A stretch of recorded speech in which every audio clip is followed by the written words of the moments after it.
నమస్కారం BSK news కి స్వాగతం. హెడ్లైన్ చూద్దాం.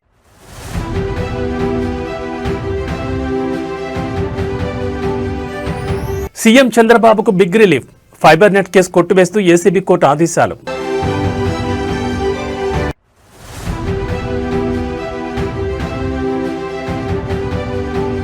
నేడు ప్రభాకర్ రావు రెండవ రోజు కస్టడీ విచారణ.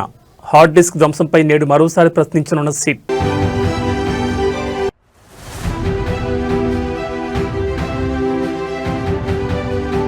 ఫుడ్ పాయిజన్తో ఆసుపత్రి పాలైన 90 మంది విద్యార్థులు. పరామర్శించిన మాజీ మంత్రి హరీష్ రావు.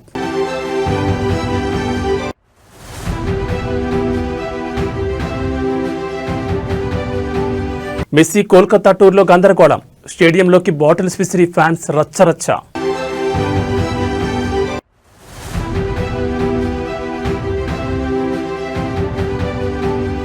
డేంజర్లో దేశ రాజధాని. ఢిల్లీలో ప్రమాదకరంగా గాలి నాణ్యత. ఇక డీటెయిల్స్ చూస్తే విజయవాడలోని ఏసీబీ కోర్టు ముఖ్యమంత్రి నారా చంద్రబాబు నాయుడికి భారీ ఊరట కలిగించే తీర్పును వెలువరించింది. చంద్రబాబుపై నమోదైన ఏపీ ఫైబర్ నెట్ కేసును పూర్తిగా కొట్టివేస్తూ కోర్టు ఆదేశాలు జారీ చేసింది. వైసీపీ ప్రభుత్వం హయాంలో అప్పటి ప్రతిపక్ష నేతగా ఉన్న చంద్రబాబు నాయుడుతో పాటు పలువురు అధికారులపై 300 కోట్లకు పైగా టెండర్లలో అక్రమాలు జరిగాయని ఆరోపణలతో సిఐడి కేసు నమోదు చేసింది. ఫైబర్ నెట్ ప్రాజెక్టులో అవకతవకలు జరిగాయని అప్పట్లో పెద్ద ఎత్తున ఆరోపణలు వెలువెత్తాయి. ఈ కేసు విచారణలో భాగంగా 99 మంది సాక్షులను విచారించిన సిఐడి వారి వాంగ్మూలాలతో కూడిన నివేదికను కోర్టుకు సమర్పించింది. అయితే విచారణలో ప్రభుత్వానికి ఎలాంటి ఆర్థిక నష్టం జరగలేదని స్పష్టమైంది. ఈ నేపథ్యంలో ఫైబర్ నెట్ సంస్థ అప్పటి ఎండీ మధుసూదన్ రెడ్డి కోర్టులో అఫిడవిట్ దాఖలు చేస్తూ ప్రభుత్వానికి నష్టం లేదని, అందువల్ల కేసును ఉపసంహరించుకుంటున్నట్లు పేర్కొన్నారు.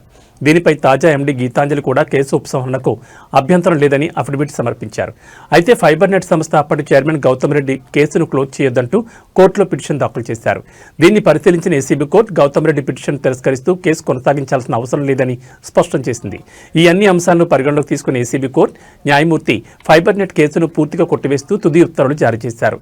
ఈ తీర్పుతో ముఖ్యమంత్రి చంద్రబాబు నాయుడికి పెద్ద ఊరట లభించగా రాజకీయంగా కూడా ఈ నిర్ణయం ప్రాధాన్యత సంతరించుకుంది.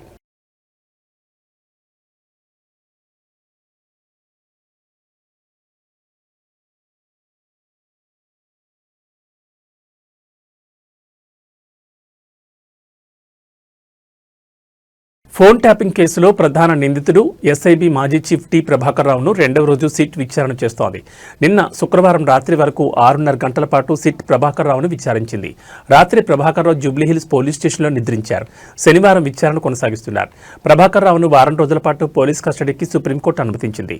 వారం పాటు ప్రభాకర్ రావుకు పోలీస్ స్టేషన్లోనే ఉండేలా వసతికి ఏర్పాట్లు చేశారు. తొలి రోజు విచారణలో ప్రభాకర్ రావును 5 iCloud 5 జీమెయిల్ ఖాతాలోని డేటా రికవరీలపై సిట్ అధికారులు ప్రశ్నించారు. 4 ఖాతాల డేటాపై ఫోరెన్సిక్ నివేదిక ఆధారంగా ప్రశ్నిస్తున్నారు. తన వ్యక్తిగత సమాచారం మాత్రమే తాను డివైస్ చేసి నుంచి తొలగించానని ప్రభాకర్ రావు సిట్ అధికారులకు చెప్పడం విశేషం. మరోవైపు సింక్ అయిన డేటా కోసం యాపిల్, జీమెయిల్ కంపెనీల నుంచి కూడా సిట్ అధికారులు సమాచారం సేకరిస్తున్నారు. ఈ డేటాపై సమగ్ర దర్యాప్తు జరుపుతున్నారు. ప్రస్తుతం సేకరించిన పాస్వర్డ్ ఆధారంగా ప్రభాకర్ రావు వినియోగించిన డివైజ్లను విశ్లేషించే పనిలో సిట్ నిమగ్నమైంది. దీనిపై స్పష్టత వస్తే ఫోన్ ట్యాపింగ్ కేసు దర్యాప్తులో కీలక పురోగతి లభించనుంది. రెండవ రోజు సిట్ విచారణలో ఫోన్ ట్యాపింగ్ కోసం డేటా ఎలా సేకరించారు, ఎవరిచ్చారు అనే అంశాలపై అధికారులు దృష్టి సారించారు. ఎలాంటి పరికరాలు వాడి ట్యాపింగ్ పాల్పడ్డారు, ఇలాంటి కీలక అంశాలన్నింటిపై సిట్ అధికారులు ఆరా తీస్తున్నారు. హైక్లౌడ్ డేటా డిలీట్, హార్డ్ డిస్క్ల ధ్వంసంపైన, డేటా ధ్వంసం వెనుక ఏ రాజకీయ నాయకుడు కుట్ర ఉందన్న దానిపై సిట్ ప్రశ్నలు సంధించనుంది.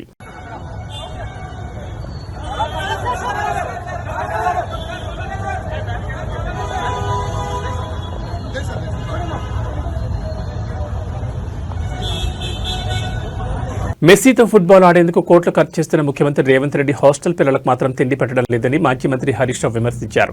రేవంత్ రెడ్డి పాలన యాడ్స్లో తెలంగాణ రైజింగ్ హాస్పిటల్స్లో విద్యార్థులు ఫాలింగ్ అన్నట్లుగా ఉందని ఎద్దేవా చేశారు. రేవంత్ రెడ్డి విజన్ 2047 అని దబ్బా కొట్టుకుంటున్నారు. ఇది విజన్ 2047 కాదు, విద్యార్థుల పాలిట పాయిజన్ 2047గా మారిందని దుయ్యపట్టారు. రాహుల్ గాంధీకి ఫుట్బాల్ మ్యాచ్ మీద ఉన్న శ్రద్ధ చనిపోతున్న రైతులు, విద్యార్థుల మీద లేదన్నారు. బాగ్లింగంపల్లి మైనార్టీ గురుకుల పాఠశాలలో కలుషిత ఆహారం తిని అస్వస్థతకు గురై కింగ్కోటి ప్రభుత్వ ఆసుపత్రిలో చికిత్స పొందుతున్న విద్యార్థులను ఇవాళ హరీష్ రావు పరామర్శించారు. విద్యార్థులకు అందుతున్న వైద్యం గురించి డాక్టర్లను అడిగి తెలుసుకున్నారు. అనంతరం మీడియాతో మాట్లాడిన హరీష్ రావు రేవంత్ రెడ్డి ప్రభుత్వంపై, రాహుల్ గాంధీ పర్యటనపై తీవ్రస్థాయిలో మండిపడ్డారు. రాష్ట్రంలో ప్రతిరోజు ఏదో ఒక గురుకుల పాఠశాలలో, ప్రభుత్వ పాఠశాలలో విద్యార్థులు కలుషితాహారం తిని ఆసుపత్రి పాలవుతున్నారని, మొన్న షామీర్పేటలో బీసీ గురుకుల పాఠశాలలో అన్నంలో పురుగులొస్తున్నాయని విద్యార్థులు ఏకంగా పోలీస్ స్టేషన్కి వెళ్లే పరిస్థితి వచ్చిందన్నారు. రేవంత్ రెడ్డి ప్రభుత్వంపై విద్యార్థులే ఫిర్యాదు చేశారని, నిన్న మాదాపూర్లోని చందు నాయక్ తాండాలో మధ్యాహ్న భోజనం వికటించి 43 మంది పిల్లలు ఆసుపత్రిలో చేరారని విమర్శించారు. ఇప్పుడు ముషీరాబాద్ నియోజకవర్గంలో బాగ్లింగంపల్లి మైనార్టీ గురుకులంలో కలుషితాహారం తిని 90 మంది ఆసుపత్రి పాలయ్యారని, ఇంతమంది విద్యార్థులు ఆసుపత్రి పాలైనా ఇప్పటి వరకు ఒక్క మంత్రి కూడా వీరిని పరామర్శించలేదని దుయ్యపట్టారు. రేవంత్ రెడ్డి పిల్లల పాలిట పాయిజన్ గా మారారంటూ విమర్శించారు. రేవంత్ రెడ్డికి నిజాయితీ ఉంటే గురుకులాల్లోని పిల్లలకు కడుపు నిండా అన్నం పెట్టాలన్నారు.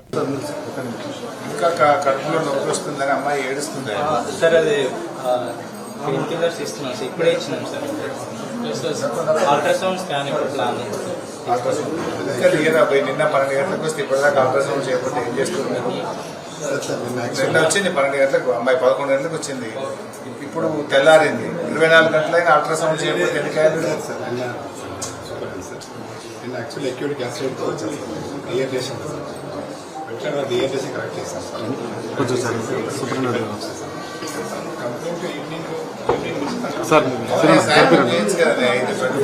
సర్వీసే కదా, సూపర్ స్పెషాలిటీ హాస్పిటల్. అమ్మాయి దాంట్లో ఏడుస్తుంటే కడుపు పట్టుకొని ఏడుస్తుంటే రేవంత్ రెడ్డి ఏమో విజన్ 2047 అని డబ్బా కొట్టుకుంటుండు, సంకల్ గుద్దుకుంటుండు. ఇది విజన్ 2047 కాదు, పాయిజన్ 2047 అయిపోయింది. ఇది విజన్ 2047 కాదు, పాయిజన్ 2047. ఎందుకంటే ప్రతిరోజు రాష్ట్రంలో ఏదో ఒక మూలల కలుషిత ఆహారంతో మంచాల మీద పడ్డ పిల్లలే కనబడతా ఉన్నారు. పాయిజన్తో ఇవాళ పిల్లలు ఆసుపత్రుల పాలవుతున్నారు. ఇప్పుడు గౌరవ ఎమ్మెల్యేలు, నేను కొంతమందిని పరామర్శిస్తే మంచిగా అయినాక మరి ఏడిపోతావు బిడ్డ అంటే, నేను పోను హాస్టల్కి పోను ఇంటికే పోతా అంటారు పిల్లలు. నేను ఇంటికే పోతా, ఇక పోను గవర్నమెంట్ హాస్టల్కు అని పిల్లలు. మొన్న రాత్రి కలుషిత ఆహారం తిని బాగ్లింగంపల్లి గురుకుల పాఠశాల పిల్లలు 90 మంది ఇవాళ ఆసుపత్రుల పాలైపోయింది. 90 మంది పిల్లలు ఆసుపత్రుల పాలైతే ఈ రాష్ట్రంలో ఒక్క మంత్రికి కానీ, ఈ ముఖ్యమంత్రికి కనీసం చీమ కుట్టినట్లేదు. ఒక్కరు కూడా వచ్చి పరామర్శించింది లేదు ఇప్పటిదాకా. They are busy. ఫుట్బాల్ ఆడడంలో ముఖ్యమంత్రి, మంత్రులు బిజీ ఉన్నారు. పిల్లలు దవాఖాన్ల పాలైతే ఈ గవర్నమెంట్కు చీమ కుట్టినట్లేదు. 5 కోట్లు పెట్టి ఫుట్బాల్ నేర్చుకోవడానికి 5 కోట్ల గవర్నమెంట్ డబ్బులు పెట్టి రేవంత్ రెడ్డి ఫుట్బాల్ స్టేడియం కట్టుకున్నాడు. ఆయన ఎవడో మెస్సీ. ఆ మెస్సీ వస్తాడట. మెస్సీతో ఫుట్బాల్ ఆడడానికి హైదరాబాద్ నగరం నడిపొట్టున ఒకే రోజు 66 మంది విద్యార్థులు కలుషితాహారం తిని అస్వస్థతకు గురయ్యారు. బాగ్లింగంపల్లిలోని తెలంగాణ మైనార్టీ గురుకుల బాలికల పాఠశాలలో గురువారం రాత్రి పాడైపోయిన పెరుగును ఆహారంలో ఇవ్వడంతో 22 మంది చిన్నారులు వాంతులు విరేచనాలతో తీవ్ర అస్వస్థతకు గురయ్యారు. మాదాపూర్ పరిధిలోని చంద్రనాయక్ తాండా ప్రాథమిక పాఠశాలలో కలుషితమైన పాయసం తిని 44 మంది విద్యార్థులు దవాఖానా పాలయ్యారు. అన్ని వసతులు అందుబాటులో ఉండాల్సిన మహానగరంలోని ఒకే రోజు 66 మంది విద్యార్థులు కలుషితాహారం బారిన పడ్డారు. విద్యార్థులకు కింగ్ కోటి, నీలోఫర్, కొండాపర్ దవాఖానాలు, రెయిన్బో హాస్పిటల్లో చికిత్స అందిస్తున్నారు. తమ పిల్లల ఆరోగ్య పరిస్థితి ఎలా ఉందోనని తల్లిదండ్రులు గురుకుల, ప్రభుత్వ పాఠశాల దవాఖానాల చుట్టూ తిరిగి ఆందోళన చెందారు.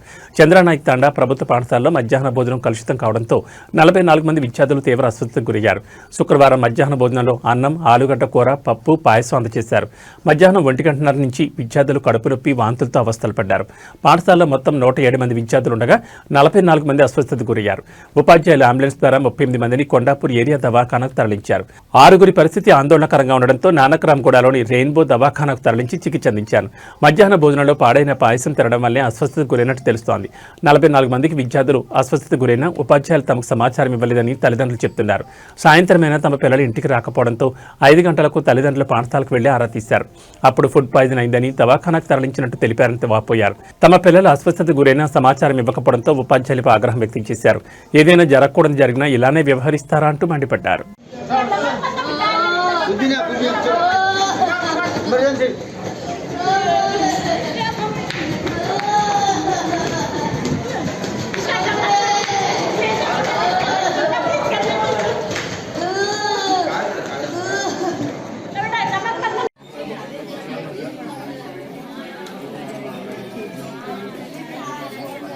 వీడియో తీస్తున్నా ఇది తమ్ముడు.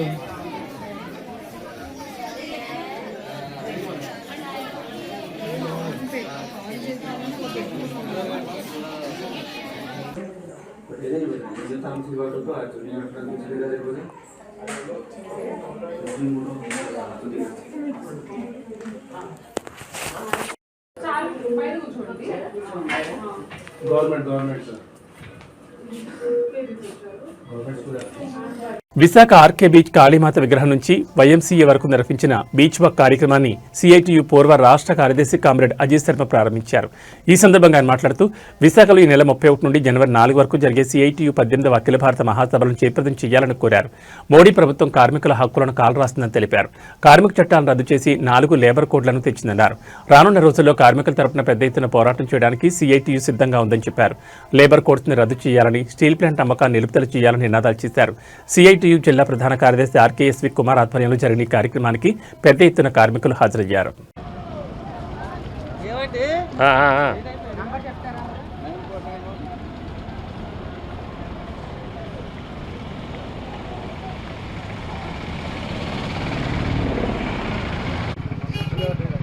భారత మహాసభలను జయప్రదం చేయండి. స్టీల్ ప్లాంట్ అమ్మకాన్ని ఆపాలి. స్టీల్ ప్లాంట్ అమ్మకాన్ని ఆపాలి.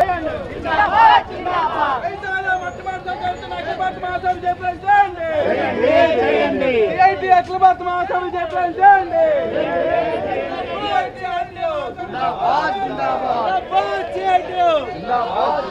కార్మిక హక్కు కాలరాస్తున్న లేబర్ కోడ్స్ రద్దు చేయాలి.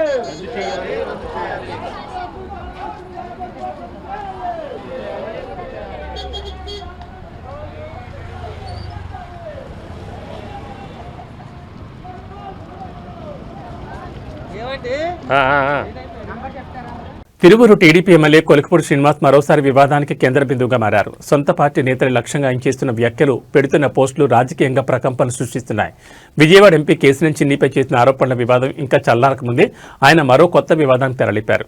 తాజాగా విస్తన్నపేట మండల టీడీపీ అధ్యక్షుడు రాయల సుబ్బారావును టార్గెట్ చేస్తూ కొలికపూడి పెట్టిన వాట్సాప్ స్టేటస్ దుమారం రేపుతోంది.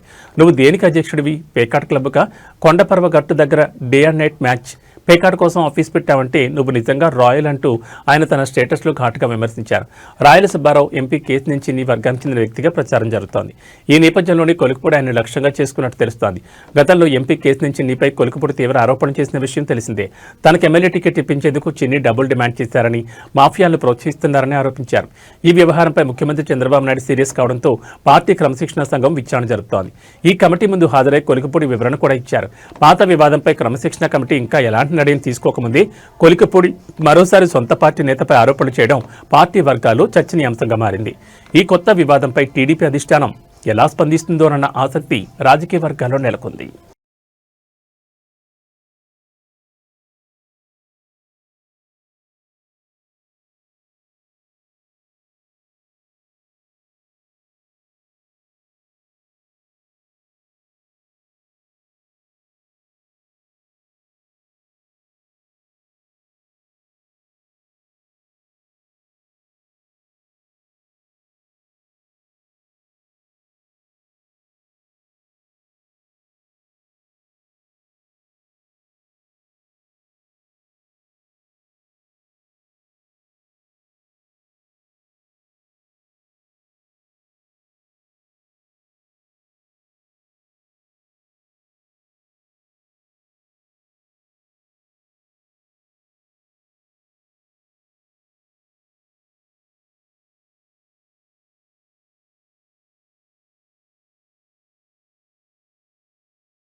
కాంగ్రెస్ పార్టీ సీనియర్ నేత అమలాపురం మాజీ పార్లమెంట్ సభ్యుడు కుసుమ కృష్ణమూర్తి కన్నుమూశారు. గుండెపోటు కారణంగా ఢిల్లీలోని ఓ ఆసుపత్రిలో చేరిన ఆయన చికిత్స పొందుతూ ఇవాళ తెల్లవారుజామున తుదిశ్వాస విడిచారు.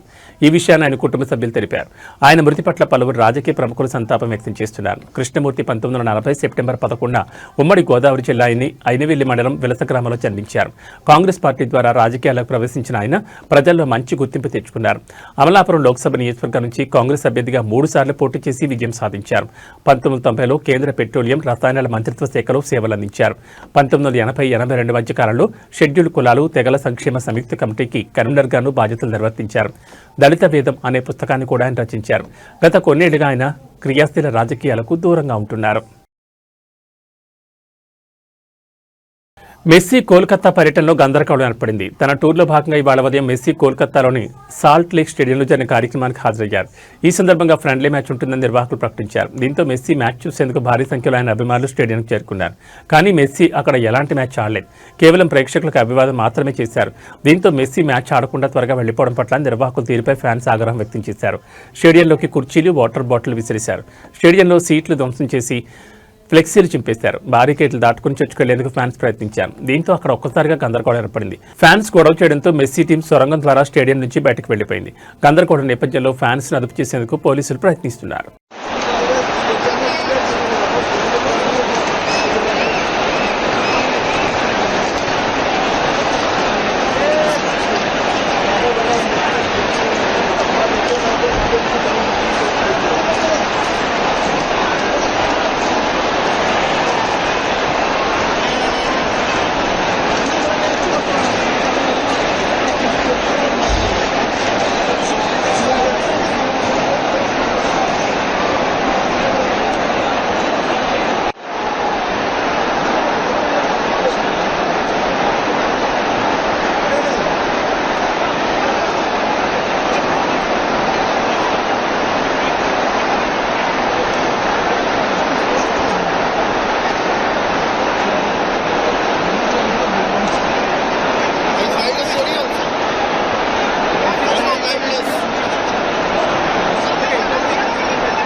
అర్జెంటీనా ఫుట్బాల్ క్రీడాకారుడు లియోనెల్ మెస్సీ పర్యటన సందర్భంగా కోల్కతా సాల్ట్ లేక్ స్టేడియంలో చోటు చేసుకున్న గందరగోళంపై పశ్చిమ బెంగాల్ ముఖ్యమంత్రి మమతా బెనర్జీ విచారం వ్యక్తం చేశారు. ఈ ఘటనకు సంబంధించి మెస్సీకి క్రీడాభిమానులకు ఆమె క్షమాపణలు తెలిపారు. దీనిపై విచారణ కమిటీని ఏర్పాటు చేస్తున్నట్లు ఆమె వెల్లడించారు. ఈ మేరకు ఆమె సామాజిక మాధ్యమం ఎక్స్ ద్వారా ఒక ప్రకటన చేశారు. మెస్సీతో కొందరు నాయకులు ఫోటోలు దిగుతూ సమయం వృధా చేశారని, అతను పూర్తి మ్యాచ్ ఆడకుండానే వెళ్లిపోయాడని, నిర్వాహకులు ఏర్పాట్లు సరిగా చేయలేదని ఆరోపిస్తూ అభిమానులు ఆగ్రహం వ్యక్తం చేశారు. టెంట్లు కూల్చివేసి కుర్చీలు ధ్వంసం చేశారు. స్టేడియంలోకి నీళ్ల సీసాలు విసిరి నిరసన తెలిపారు. ఈ నేపథ్యంలో మమతా బెనర్జీ స్పందించారు.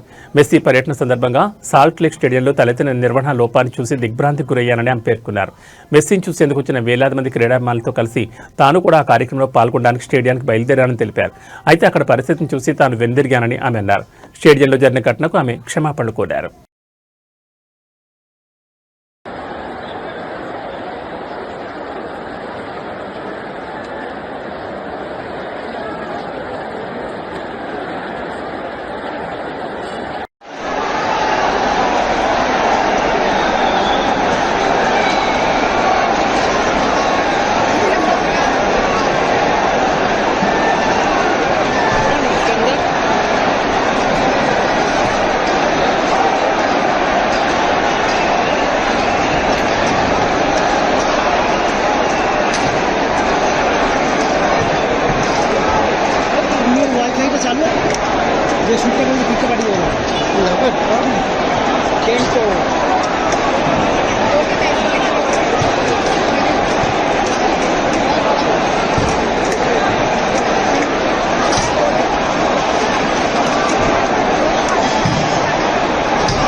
దేశ రాజధాని ఢిల్లీలో గాలి నాణ్యత రోజురోజుకు పడిపోతోంది. దీంతో ఢిల్లీ వాసులు ఈ గాలిని పీల్చలేమంటూ రోడ్డెక్కుతున్నారంటే పరిస్థితి ఎలా ఉందో తెలియజేస్తోంది.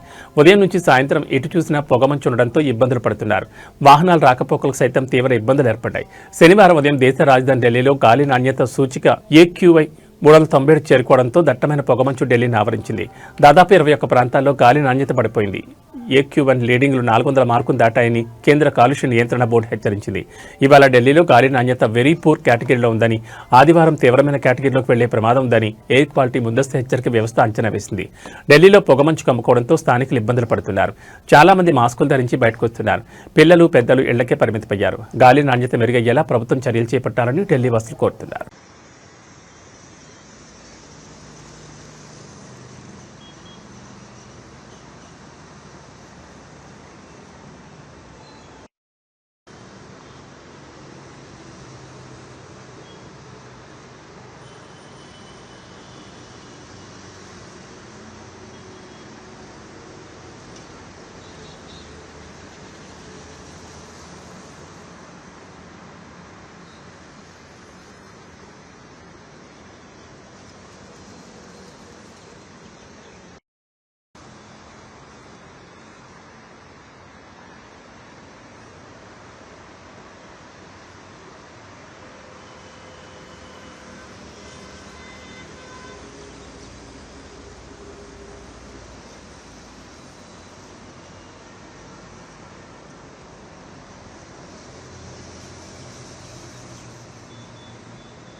ఇవి బులెటిన్ విశేషాలు. మరో బులెటిన్లో మళ్ళీ కలుసుకుందాం. నమస్కారం.